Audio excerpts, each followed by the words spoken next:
காட்டுல இருந்த எல்லா பறவைகளும் அந்த வயதான ஜம்ஜமோட வீட்டுக்கு வந்திருந்தாங்க. ஏன்னா அந்த வயதான ஜம்ஜம் பறவையோட உடல்நிலை ரொம்ப மோசமா இருந்தது.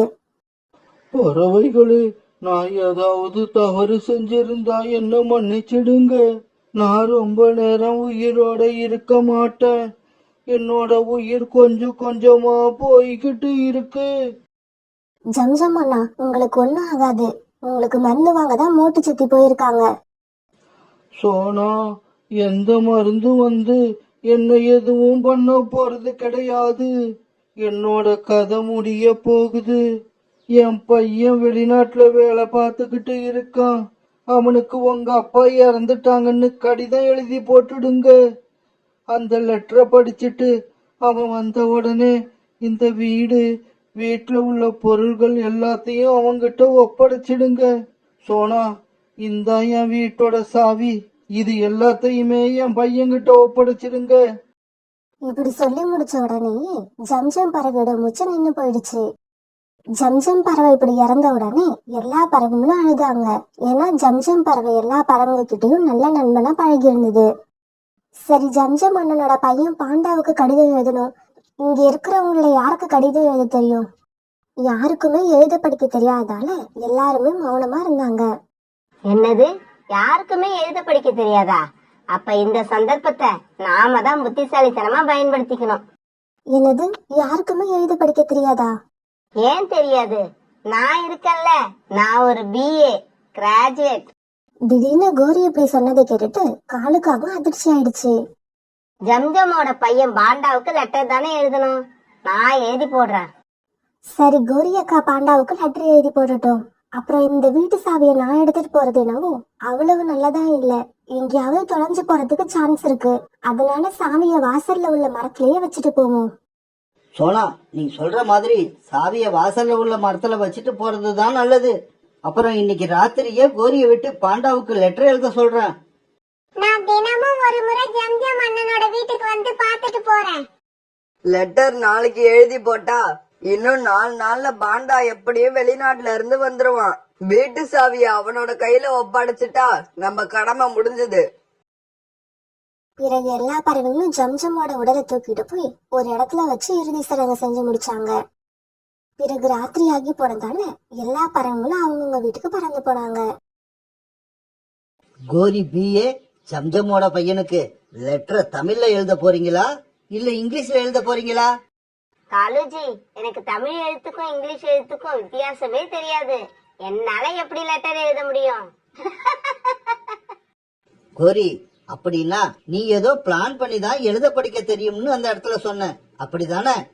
ஆமா காலுஜி, நான் ஜம்ஜமோட பையன் பாண்டாவுக்கு லெட்டர் எழுத போறதே கிடையாது.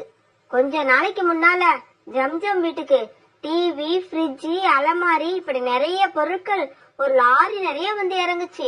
அது எல்லாம் ஜம்ஜம் வீட்டுக்குள்ளதான் ஏதோ ஒரு ரூம்ல இருக்கணும். அப்புறம் ஏன் கோரி நாம வெயிட் பண்ணணும்? வா, இன்னைக்கே போவோம். ஜம்ஜமோட வீட்டை சுத்தமா காலி பண்ணிட்டு வந்துருவோம். இப்படி பேசிக்கிட்ட காகங்கள் 2 பேரும் அந்த ராத்திரியில பிறகு ஜம்ஜம் வீட்டை நோக்கி பறந்து போனாங்க. பிறகு காடுக்காகவும் அந்த மரத்துல இருந்த சாவி எடுத்து ஜம்ஜமோட வீட்டை திறந்தது. வீட்டுக்குள்ள போய் பார்த்த அவங்களுக்கு ஒரே இன்ப அதிர்ச்சி.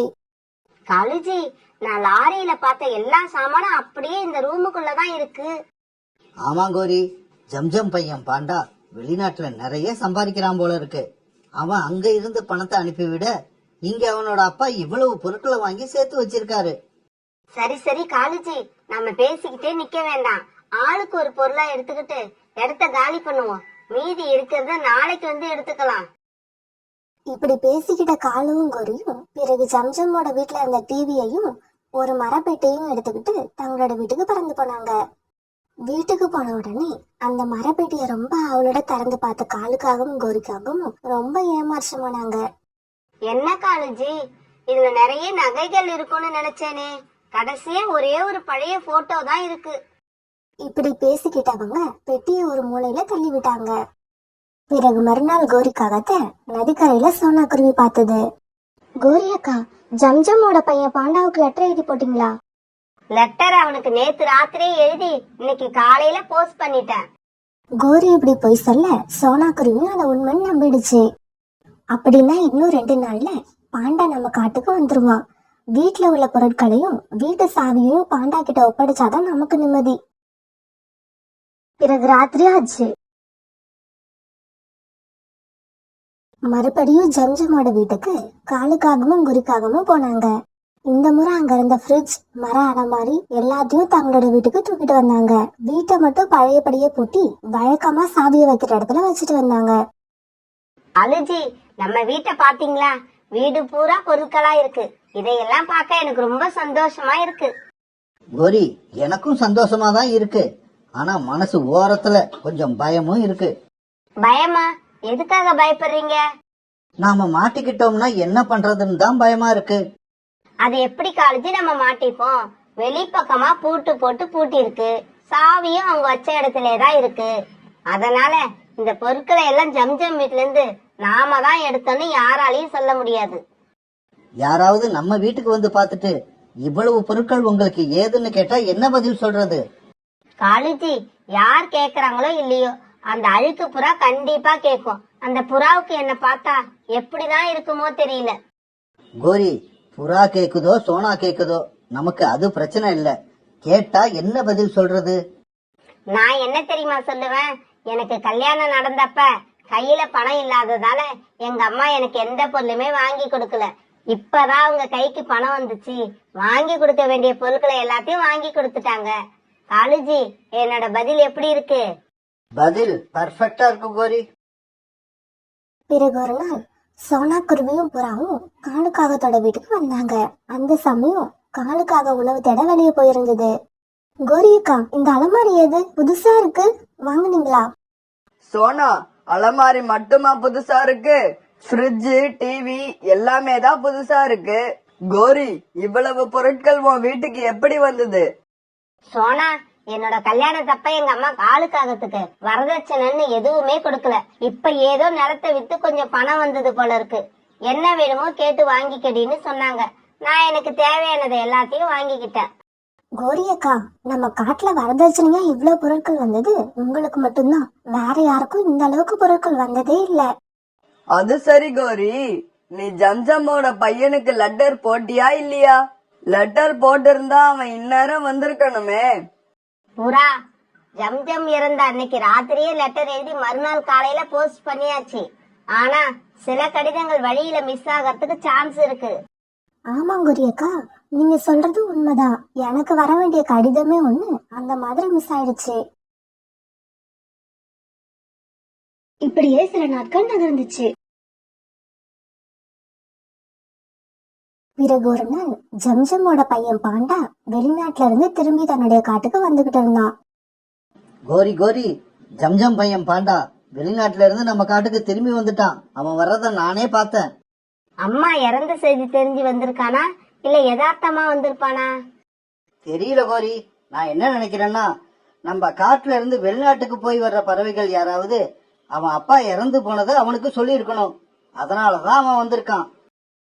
இப்படி வந்த பாண்டா நேரா சோனா குருவி வீட்டுக்கு போனான். இவன் போனப்ப புறாவும் சோனா குருவி வீட்டுலதான் இருந்தது. பாண்டா, ஏன் இவ்வளவு நாள் கழிச்சு வர? உங்க அப்பா இறந்துட்டாங்கன்னு நாங்க உனக்கு கடிதம் போட்டோமே, அது கிடைச்சதா இல்லையா? இல்ல ஆண்டி, எனக்கு எந்த கடிதமும் கிடைக்கல. நேத்து தான் நம்ம காட்டுல இருந்து அங்க வந்த புல்புல் பறவை சொல்லிதான் அப்பா இறந்தது எனக்கு தெரியும். அப்ப கோரி கடிதம் எழுதுனதா சொன்னது பொய்யா? அப்படி சொல்ல முடியாது புறானா. சில கடிதங்கள் இடையில மிஸ் ஆகிறதுக்கும் சான்ஸ் இருக்கு. ஆண்டி, என்னோட வீட்டு சாவி யார்கிட்ட இருக்கு? பாண்டா, நாங்களும் உன் கூட வரோம். நாங்க யாராவது வச்சிருந்தா சாவி காணாம போயிடும்னு உங்க வீட்டு வாசல்ல உள்ள மரத்திலேயே தான் வச்சிருக்கோம். பிறகு சோனா குருவி, புறா, பாண்டா இவங்க 3 பேரும் ஜம்ஜம் வீட்டை நோக்கி பறந்து போனாங்க. புறா சாவி எடுத்து வீட்டு கதவு திறந்துச்சு. வீட்டுக்குள்ள போனதுமே வீட்டுல எந்த பொருளும் இல்லாதத பார்த்துட்டு பாண்டா இப்படி கேட்டான். ஆண்டி, வீட்ல இருந்த பொருட்கள் எல்லாம் எங்க? வீடே காலியா இருக்கு. பாண்டா, நாங்க யாருமே இந்த ரூம்குள்ள வரவே இல்லை. உங்க அப்பா இறந்தப்ப கூட நாங்க எல்லாரும் ஹால்ல உட்கார்ந்துருந்தோம், அப்படியே போயிட்டோம். ஆண்டி, நான் வெளிநாட்டுல இருந்து அனுப்பி வச்ச பணத்துல எங்க அப்பா ஃப்ரிட்ஜ், டிவி, அலமாரி எல்லாம் வாங்கி வச்சிருக்கிறதா சொல்லி எனக்கு கடைசியா ஒரு கடிதம் எழுதியிருந்தாங்க. அப்படின்னா யாராவது கதவை திறந்து உள்ள பொருட்களை எல்லாம் எடுத்துட்டு போயிருப்பாங்க. யாரு செஞ்சிருப்பா? இப்ப எனக்கு என்னமோ காலு கோரி 2 பேர் தான் இதை செஞ்சிருப்பாங்கன்னு நினைக்கிறேன். வாங்க எதுக்கும் அவங்க வீட்டுக்கு போய் கேட்டு பார்ப்போம். பிறகு இவங்க 3 பேரும் காலுக்காக வீட்டுக்கு பறந்து போனாங்க.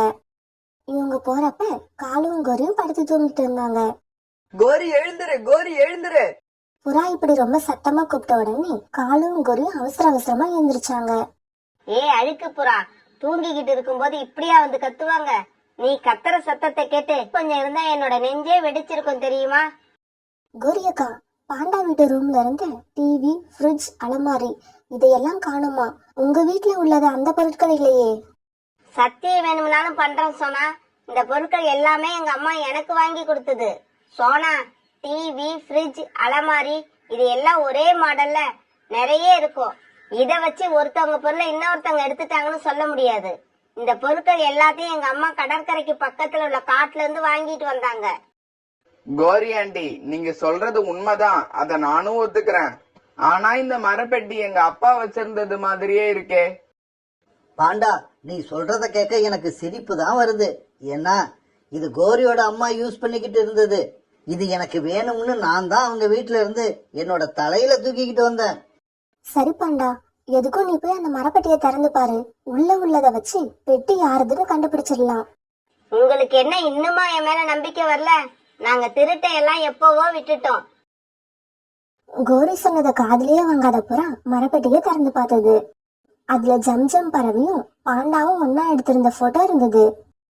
இந்த போட்டோ நானும் எங்க அப்பாவும் எடுத்துக்கிட்டது. இதை எடுத்து 6 மாசம் ஆகுது. கோரி, இந்த போட்டோல உள்ளது யாரு? நீயும் உங்க அப்பாவுமா? புறாவோட இந்த கேள்விக்கு கோரிக்காக எந்த பதிலும் சொல்லாம மௌனமா இருந்தது. கோரி காலு, உங்களை மாதிரி அவமானத்துக்கு பயப்படாதவங்க நம்ம காட்டுல யாருமே கிடையாது. பாண்டாவுக்கு கடிதம் ஏன் கிடைக்கலன்னு எனக்கு இப்பதான் புரியுது. நீங்க அவனுக்கு கடிதம் எழுதியே இருக்க மாட்டீங்க. பிறகு காலும் கோரியும் திருடி எடுத்துட்டு போன எல்லா பொருட்களையும் அவங்க 2 பேரையும் தூக்க வச்சு ஜம்ஜம் வீட்டுக்கு கொண்டு வந்தாங்க. இப்படி மனிதாபிமானமே இல்லாம எல்லாரையும் ஏமாத்த பார்த்த காலுவையும் கோரியையும் அந்த காட்டை விட்டே விரட்டி அடிச்சாங்க. அது ஒரு அழகான காடு. அந்த காட்டுல சோனா குருவி தன்னுடைய 2 குழந்தைங்களோட வாழ்ந்து வந்தது. தன்னோட கணவர் இறந்ததுக்கு அப்புறம் தங்களுக்குன்னு சொந்தமா இருந்த வயல்ல ராப்பகலா பாடுபட்டு சோனா குருவி இப்போ ஒரு நல்ல நிலைமைக்கு வந்து தன்னோட குழந்தைங்களை ரொம்பவும் சிறப்பான முறையில வளர்த்துக்கிட்டு இருந்தது. அதே காட்டுல காலுக்காகவும் கோரிக்காகவும் அப்படிங்கிற பேர்ல 2 திருட்டுக்காகங்களும் வாழ்ந்து வந்தாங்க. ரொம்பவும் சோம்பேறியான இவங்க அடுத்தவங்க வீட்டுல இருந்து உணவு திருடி அதை சாப்பிட்டே தங்களோட காலத்தை ஓட்டிக்கிட்டு இருந்தாங்க. சோனா குருவி வீட்டுல இருந்து எப்படியாவது பழங்களை திருடிட்டு வந்து சாப்பிடணும்னு இவங்களுக்கு ரொம்ப நாளா ஒரு ஆசை. ஏன்னா சோனா குருவி தன்னோட வீட்டு வாசல் கதவை எப்பவுமே உள்பக்கமா தாப்பால் போட்டுதான் வச்சிருக்கோம். அதனால காகங்கள் எவ்வளவு முயற்சி பண்ணியும் சோனா குருவி வீட்டுக்குள்ள போகவே முடியல. அந்த காகங்களோட ரொம்ப நாள் ஆசை நிறைவேறதுக்கான ஒரு நேரமும் வந்தது. அன்னைக்கு சோனா குருவி தன்னோட வீட்டுக்குள்ள ரொம்பவும் வெப்பமா இருந்தால காத்துக்காக தன்னுடைய வீட்டு ஜன்னல்களை திறந்து வச்சுட்டு தான் குழந்தைங்கள் கூட படுத்து தூங்கிட்டு இருந்தது. இந்த சந்தர்ப்பத்துக்காக காத்திருந்த காலுக்காகவும் கோரிக்காகவும் ஜன்னல் வழியா சோனா குருவி வீட்டுக்குள்ள போயிட்டாங்க. காலுஜி, எவ்வளவு பழங்கள் பாத்தீங்களா? இதுல நிறைய பழங்களை நான் இது வரைக்கும் பார்த்ததே இல்ல. இது எல்லாமே ரொம்ப புதுசு புதுசா இருக்கு. இதையெல்லாம் பாக்குறப்ப இங்கேயே சாப்பிடணும் போல இருக்கு. கோரி, இந்த பழத்துக்கு பேரு ஸ்ட்ராபெரி, இதுக்கு பேரு பீச். அப்புறம் நீ ஆசைப்பட்ட மாதிரி இங்கேயே உட்காந்து சாப்பிட்டா நாளைக்கு காலையில நாம நம்ம வீட்டுல இருக்க மாட்டோம், பருந்து ராஜாவோட அரண்மனையில உள்ள ஜெயில தான் இருப்போம். அதனால பேசாம பழங்களை எல்லாம் மூட்டை கட்டிக்கிட்டு சீக்கிரம் கிளம்பு, இடத்த காலி பண்ணுவோம். அந்த சமயத்துல பக்கத்து காட்டுக்கு ஏதோ ஒரு வேலையா போயிட்டு தன்னோட வீட்டுக்கு திரும்பிட்டு இருந்த புறா சோனா குருவி வீட்டுக்குள்ள காகங்கள் 2ம் பழங்களை திருடிட்டு இருக்கிறத பாத்துருச்சு. என்ன இது? சோனா குருவியோட வீட்டுக்குள்ள ராத்திரி நேரத்துல இந்த காகங்களுக்கு என்ன வேலை? சோனா குருவி நல்லா தூங்கிக்கிட்டு இருக்கு. ஒருவேளை இந்த காகங்கள் சோனா குருவி வச்சிருக்க உணவை திருட வந்திருப்பாங்களோ? ஆமா ஆமா, அப்படிதான் இருக்கும். இவங்கள கையும் களவுமா உடனே போய் பிடிக்கணும். இப்படி யோசிச்ச புறாவும் ஜன்னல் வழியா சோனா குருவி வீட்டுக்குள்ள போச்சு. காகங்களே, அப்படியே நில்லுங்க, உங்களை எங்கேயும் போக விட மாட்டேன், பழங்களை கீழே போடுங்க. புறா இப்படி திடீர்னு சோனா குருவி வீட்டுக்குள்ள வந்து கத்தின உடனே அதிர்ச்சியான காகங்கள் பழங்களை கீழே போட்டுட்டாங்க. சோனா சோனா சீக்கிரமா எழுந்துரு, உன் வீட்டுக்குள்ள என்ன நடந்துகிட்டு இருக்குன்னு பாரு. புறா இப்படி வேகமா கத்தின உடனே சோனா குருவி தூக்கம் கலைஞ்சு எந்திரிச்சு உட்கார்ந்தது. இந்த காலுக்காகவும் கோரிக்காகவும் உன் வீட்டுல உள்ள பழங்களை எல்லாம் திருடிக்கிட்டு போக முயற்சி பண்ணுனாங்க. நான் இவங்களை கையும் களவுமா புடிச்சிட்டேன். சோனா, எங்களை தப்பா நினைக்காத. நாங்க எந்த பொருளையும் திருடுறதுக்காக உன் வீட்டுக்கு வரல. உன் வீட்டு ஜன்னல் திறந்து இருந்ததால இந்த ஜன்னல் வழியா வேற எந்த பறவையாவது வந்து திருடிட போறாங்களேன்னு நினைச்சு காவல் காக்கிறதுக்கு தான் நானும் காலுவும் உள்ள வந்து உட்கார்ந்தோம். எங்களை நம்பு. காகங்களே, நீங்க போய் சொல்றீங்க. நீங்க திருடினதை நேரா பார்த்ததுக்கு புறாவோட சாட்சி இருக்கு. அதனால நீங்க தப்பிக்கவே முடியாது. மற்ற எல்லா பறவைங்களும் கஷ்டப்பட்டு உழைச்சி தங்களுக்கு தேவையான உணவுகளையும் மற்ற பொருட்களையும் வாங்கி சேர்க்கறாங்க. ஆனா நீங்க 2 பேரும் சோம்பேறித்தனமா அதையெல்லாம் திருடியே வாழ்றீங்க. சோனா, இந்த காலுக்காகத்தையும் கோரிக்காகத்தையும் நாளைக்கு பருந்து மகாராஜா அரண்மனைக்கு அழைச்சுக்கிட்டு போய் தக்க தண்டனை வாங்கி கொடுக்கணும். புறாண்ணா, நாளைக்கு உங்களை அரண்மனைக்கு அழைச்சிட்டு போறப்ப நீங்களும் தயவு செய்து என் கூட வாங்க. கண்ணால பார்த்த சாட்சி இல்லைன்னா பருந்து மகாராஜா தண்டனை கொடுக்க மாட்டாரு. சோனா, எனக்கு இதை விட முக்கியமான வேலை வேற எதுவுமே இல்ல. நாளைக்கு நம்ம 2 பேருமே சேர்ந்து இந்த காகங்களை அழைச்சுக்கிட்டு அரண்மனைக்கு போவோம். காலண்ணா கோரி அக்கா, 2 பேரும் இன்னைக்கு ராத்திரி உங்க வீட்டுல போய் படுத்து நிம்மதியா தூங்குங்க.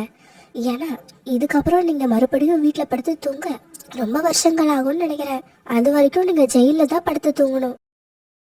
சோனா குருவி இப்படி சொன்ன உடனே காலுக்காகவும் கோரிக்காகவும் ரொம்பவும் சோகமா தன்னோட வீட்டுக்கு வந்தாங்க. காலுஜி, என்ன நம்மளோட நிலைமை இப்படி ஆயிடுச்சு? நாளைக்கு சோனா குருவியும் புறாவும் சேர்ந்து நம்மள அரண்மனைக்கு அழைச்சிட்டு போனாங்கன்னா சிறை தண்டனை நமக்கு நிச்சயம் கிடைக்கும். கோரி, நாளைக்கு காலையில என்ன நடக்கும்னு நாளைக்கு காலையில பாத்துக்கலாம். இப்ப நிம்மதியா படுத்து தூங்கு. பிறகு காலுக்காகவும் கோரிக்காகவும் தங்களுடைய கூட்டுல படுத்து தூங்க ஆரம்பிச்சாங்க. மறுநாள் பொழுது விடிஞ்சிச்சு. காலையில கண் விழிச்ச காலுக்காகவும் கோரிக்காகவும் தங்களோட கூட்டுல உட்கார்ந்து இருந்தாங்க. அப்பாங்க சோனா குருவி வந்தது. என்ன காகங்களே, தயாரா இருக்கீங்களா? இப்ப புறா அண்ணன் வந்த உடனே பருந்து மகாராஜாவோட அரண்மனைக்கு நம்ம போகணும். சோனா, நாங்க வரமாட்டோம்னு சொன்னா என்ன பண்ணுவ? நீங்க சொன்னதை அரண்மனையில போய் சொல்லுவோம். உடனே பருந்து மகாராஜா வீரர்கள் அனுப்புவாரு. அவங்க வந்து உங்க 2 பேரையும் அடிச்சு உதைச்சு இழுத்துட்டு வருவாங்க. கோரி, உனக்கு அப்படி வரணும்னு ஆசை இருந்தா நீ மட்டும் அந்த மாதிரி வா. நான் சோனா கூடவே அரண்மனைக்கு போயிடுறேன். இவங்க இப்படி பேசிட்டு இருக்கும்போது புறா அங்க வந்தது.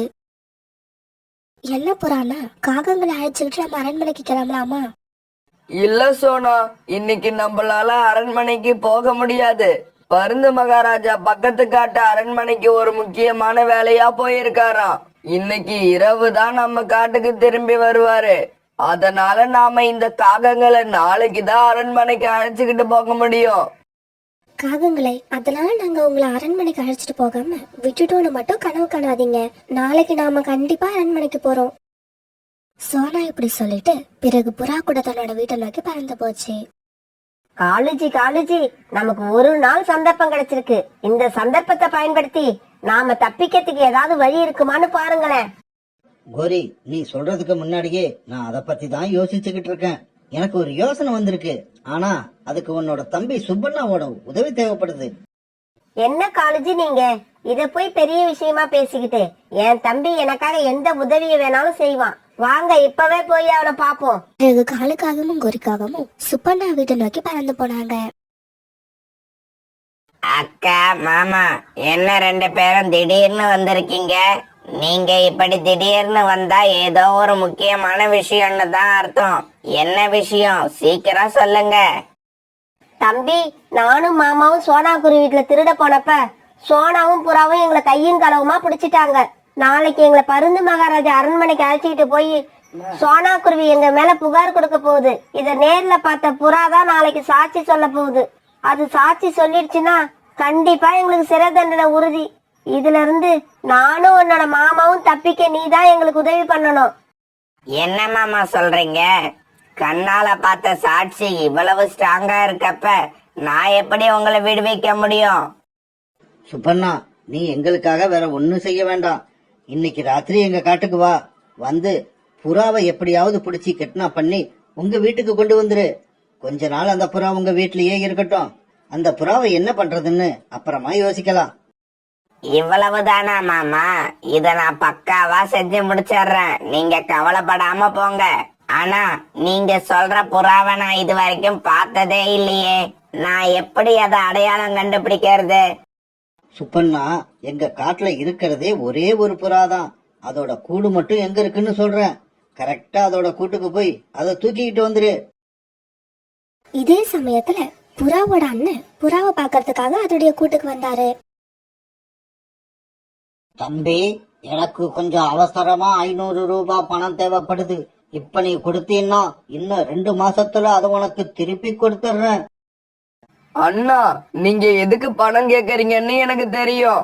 நீங்க அப்பப்ப என்கிட்ட இந்த மாதிரி பணம் வாங்கிக்கிட்டு போய் குடிச்சு உங்க உடம்ப கெடுத்துக்கிறது மட்டும் இல்லாம உங்க குடும்பத்தையும் அழிக்கிறீங்க. அதனால இதுக்கப்புறம் நான் உங்களுக்கு பணம் கொடுக்க போறதில்ல. தயவு செய்து இந்த இடத்தை விட்டு போயிடுங்க. சரி தம்பி, பணம் கொடுக்கலன்னா கூட பரவாயில்ல. சாப்பிட ஏதாவது இருந்தா கொடு. நான் ரொம்ப தூரம் பறந்து வந்திருக்கேன். இந்தாங்க, இந்த பழங்களை சாப்பிடுங்க. நான் போய் நதியில தண்ணி குடிச்சிட்டு வரேன். இப்படி சொல்லிட்டு புறா தண்ணீர் குடிக்கிறதுக்காக நதிப்பக்கம் பறந்து போச்சு. புறா கொடுத்த பழங்களை சாப்பிட்டு முடிச்ச புறாவோட அண்ணனுக்கு இப்ப தூக்கம் வந்ததால அப்படியே புறாவோட கூட்டுல படுத்து தூங்க ஆரம்பிச்சது. இந்த சமயத்துலதான் கோரிகாகத்தோட அண்ணன் சுப்பண்ணா புறாவோட கூட்டுக்கு வந்து சேர்ந்துச்சு.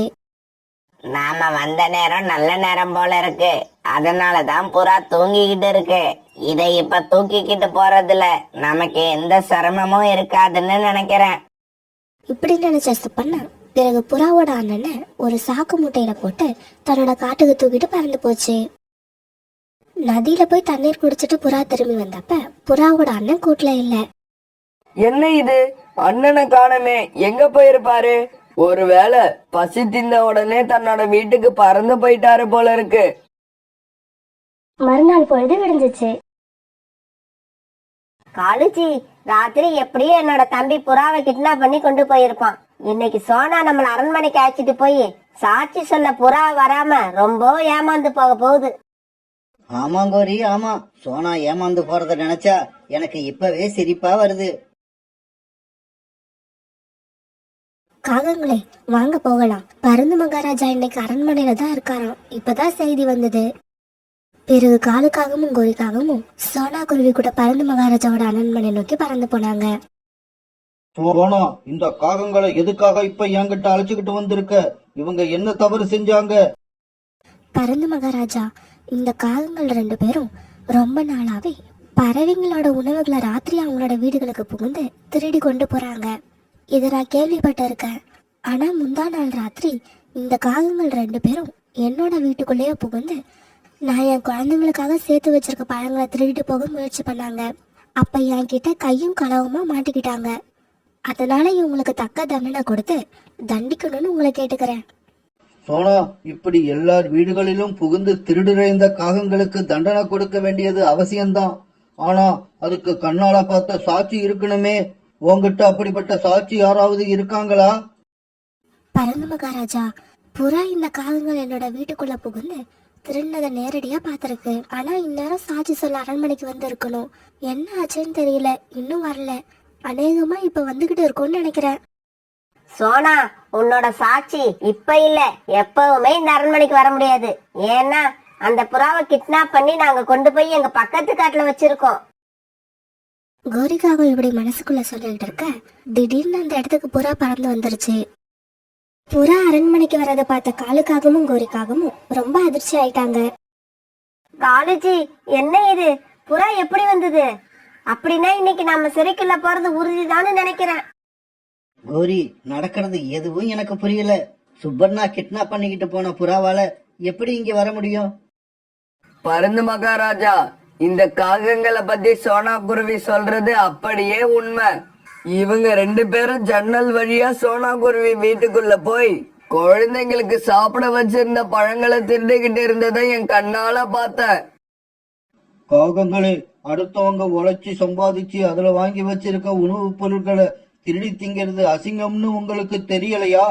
இதுக்கு தண்டனையா நீங்க 1 வருஷம் இந்த காட்டுல உள்ள அனாதை இல்லங்கள், முதியோர் இல்லங்கள் எல்லாத்துக்கும் உணவு தேடி வந்து கொடுக்கணும். ஒரு நாள் நீங்க உணவு தேடிக்கிட்டு வந்து கொடுக்கலன்னா கூட உங்களோட தண்டனை இன்னும் ஒரு 6 மாசம் அதிகமாகும். ராத்திரி முழுக்க கூண்டுக்குள்ள அடைச்சு வச்ச அரண்மனை வீரர்கள் காலையில் ஆனதும் உணவு தேடி கொண்டு வரதுக்காக திறந்து விட்டாங்க. காலுஜி, என்னோட தம்பி சொன்னதை எப்படியும் செஞ்சிருவான்னு நினைச்சேன். கடைசியா இப்படி காலவாரி விட்டுட்டானே. கோரி, உன் குடும்பத்துல நீ மட்டும்தான் அறகுறன்னு நினைச்சேன். உன் தம்பியும் அறகுறன்னு எனக்கு இன்னைக்கு தான் தெரியும்.